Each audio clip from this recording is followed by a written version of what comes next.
It's only just begun, my friends. Welcome back to the Krown Crypto channel. It is a lovely Thursday. It's a Thursday. It's a pumpy Thursday, or it's poopy Thursday, as Thursday typically is actually a bit of a pullback day for Bitcoin. But ultimately, today's focus is on the higher term time frame episodes we've been looking at over the past few days, plus a little bit in the lower term time frames as well. But ultimately, the Bitcoin Boolah train is fucking running and running trains on all sort of bearish targets as well. Anyways, other than that, I want to once again let you know that before we get into this analysis, you can still get the Jewel Light for free for the first 30 days if you follow the directions in the link in the description below. And then there's also an affiliate link to the Apex decentralized exchange, which you may or not be finding some value in, because it's actually been picking up quite a fair bit recently. I've been looking at it, and it's becoming more and more of a viable option, as I expect that people are kind of jumping off of centralized exchanges onto decentralized exchanges, so on and so forth. You get the idea. May or may not be of value to you. All right, sweet. Let's just jump right into it. First things first, let's start off with the old pizza, the old falling channel right here. And in this case, I did want to denote that the official measured move target has been met from this one. Again, falling channel does have a higher probability breakout to the upside than the downside. As we denoted, that breakout was officially had a couple days ago, and to the top side of the overall formation has essentially been met, as Bitcoin did hit that a high yesterday just below 31,000 bucks. So, short term, does Bitcoin pull back after an implied target like that is met? Perhaps yes, in the short term timeframes, but we'll get to that a little bit later within this video. Ultimately, I just wanted to denote that yes, that one has been fulfilled, and then we can move on to the next things, of which there is something major that could be happening as soon as I believe tomorrow. No, not tomorrow, but Sunday, which will be heavily influenced by the weekly closure tomorrow for CME, which is on spot price action right here. Hidden bullish evidence of the 1-2-3 drive variety, actually, with the weekly RSI getting into the bullish control zone, presumably for the first time in quite some time, actually, basically since the April rally that we did see earlier this year. If that does happen, that would be a pretty damn good indication that we will see this rally continue. Next sort of areas of interest from that would be somewhere between about 32,500 to 33,500-ish region, within the coming weeks. Again, assuming that this one is confirmed, which it will naturally confirm hidden bullish evidence, assuming that Bitcoin closes anywhere above, especially 29,000 bucks by end of week here. So that'd be the next sort of more higher term time frame thing that I'd be looking at within this case. Also of note, we do see that volatility represented by the HPDRV in this case is coming off of extreme lows. Extreme sounds like a fucking commercial or some shit. But to put this into context, we really haven't seen volatility this low on a time frame this large for this long since the last one was basically September of 2020. Time before that, that's comparable, would be December of 2016, January 2017. These were kind of pre-resuming.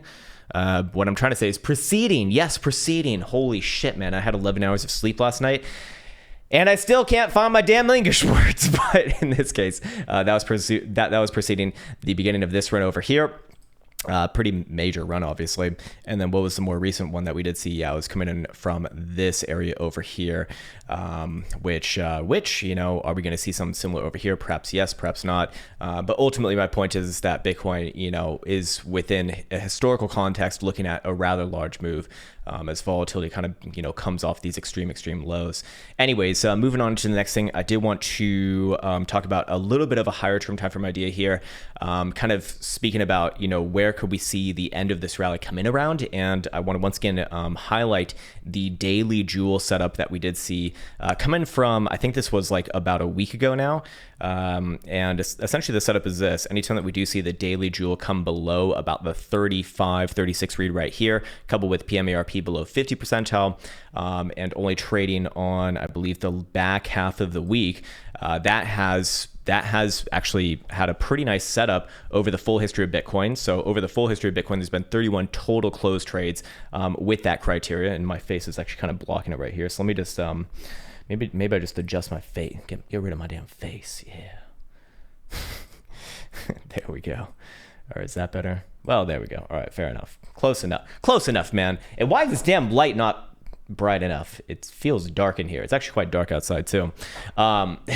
Anyways, yeah, so what are we looking at? Well, we're looking at a slightly greater than 50% profitable rate right here over the course of 31 trades. And within the course of those 31 trades, if we go to the performance summary, the average return was actually in the low 40%. The average winning trade return, I should say, is within the low 40%. So the average losing trade return was in the upper teens. And seeing as it does have a slightly better than 50% probability to play out, in this case obviously did play out, but I did want to say that this one actually has already been officially closed as far as the criteria that I set out for this one to be met. So when we do reference that number of 40% or low 40%, is that going to be reasonable? It still could be reasonable, obviously, as that would indicate that Bitcoin, perhaps could continue this rally all the way up to, upper $30,000 territory, somewhere around $38,000 actually, as this would be a bit of an outlier situation right here, in the sense that this setup, really only went for 1, 2, 3, 4, 5, 6 days.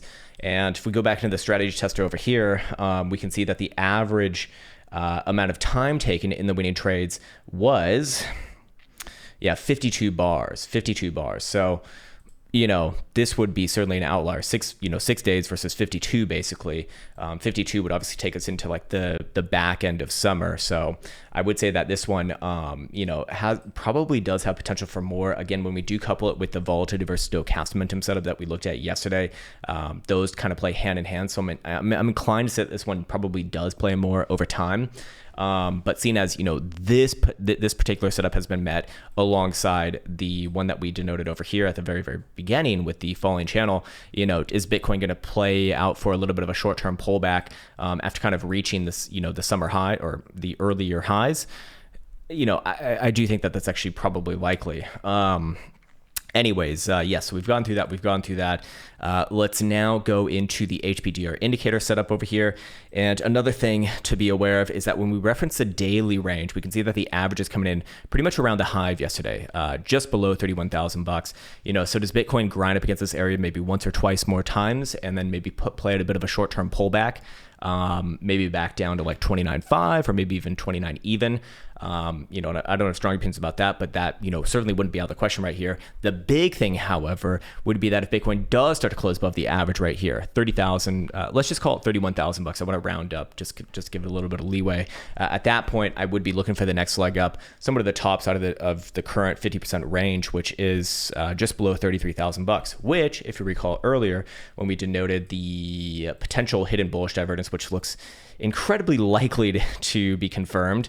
Again, end of week here would be the official confirmation, although I would say a general confirmation tomorrow, because wherever CME closes, spot price action is typically going to close as well. We'd have 1, 2, 3 drives of hidden bullish divergence. And there would just be a natural sort of target back up to the next range in this case, and that would be around that $33,000 number. So going back into it over here, just looking at it from a more mathematically based perspective, and that all does make sense. Long term Bitcoin bullish AF, as long as it's above about 28,500. Big area right there. It doesn't mean that Bitcoin can't come back down below there, but I would say that's a little bit less likely, just personal opinion. And then, of course, when we go ahead and reference stochastic momentum, let's see, what the lower term timeframes are looking like first. And we can see that the hourly time frame is actually going to be twisting down after hitting two extremes on the volatility of stochastic momentum, assuming that Bitcoin does close below 30,550 on CME on the next period. 4-hour time frame also coming in from extreme levels on extreme volatility. 30,850 going to be the magical number right there, currently $400 below as of right now. 6-hour time frame also going to be twisting down on extreme volatility below 30,700. 12-hour time frame is also within the really, really critical zone and going to be turning down below 29,850. So getting a little bit more extreme there. So I would say that, short and medium term timeframes really wouldn't take too much to pull back, to be quite frank with you. So, does it grind up and maybe tap $31,000 one more time for that good old supply? Maybe. But, Bitcoin more likely to play out a bit of a pullback here, before further continuation, likely beginning next week if I had to guess. When we go to the daily time frame, however, still pretty damn good. Playing out that same trendline regression that we pointed out many moons ago. In this case, getting the lows from March, connected with April, connected with May, and then looking like here in June as well, remaining with upside momentum as long as Bitcoin's above 26,300. 2-hour time frame or 2-day time frame is also going to be showing upside pressure as long as Bitcoin's above 26,800. 5-day time frame is going to be freshly crossing up within the bullish control zone, assuming that Bitcoin closes the next period, which closes tomorrow alongside the weekly above 29,120, and then the weekly is actually going to turn up above 28,750. So higher term time frame still looking pretty damn good here. Low and medium term timeframes, starting to get a little bit more exhausted, I'd say. Maybe that aligns with one more try to the upside, followed by a bit of a pullback. And then the question is, how far does it come down? Does it come down to like 29.5, 29 even, 28.5? All of those would be fine. I don't really have a strong proclivity towards any one of them in particular, honestly. Probably shallower rather than deeper, if I had to guess. But below 28.5 or so is where I'd actually start to say that, hey, this is... the bears were right. It's the biggest bull trap I've ever seen. No, I don't know about that, but it just wouldn't be the breakout that we're necessarily looking for yet, or at least for the boo laws, that is. So in this case, yeah, looking pretty fucking good to me. For at least for the boo laws. Also keep in mind, nice big old gapola in front of our faces from May of last year on CME. So that'd be a natural sort of area of interest, somewhere around that $35,500 to $36,000 region. Generally speaking, it doesn't need to be any more complicated than this. Low, high, higher low, higher high, higher low. What comes next? I don't know. 10,000 is what comes next. No, just kidding. Well, probably not kidding. Anyways, yeah, that's a good place for me to be leaving off. Don't fucking overthink it. Nice and simple. Hopefully that was in some way helpful. As always, want to be wishing you the best of best. Now that I notice it, I do see that Dixie is starting to move back down towards our 101 target as well. And what do you know? Weekly stochastic momentum going to turn back down. Yeah, below 102.5, which it's about a $0.50 below right now. Still looking for this one to come back down, based off that hidden bearish divergence that we identified weeks ago, somewhere down around 101 or so, and maybe even continue from there. But for right now, high, low, lower high, same low, lower high again. What comes next? Maybe a breakdown. All right, that's enough for today. As always, wish you the best of best. Take care, much love, and see you hopefully tomorrow.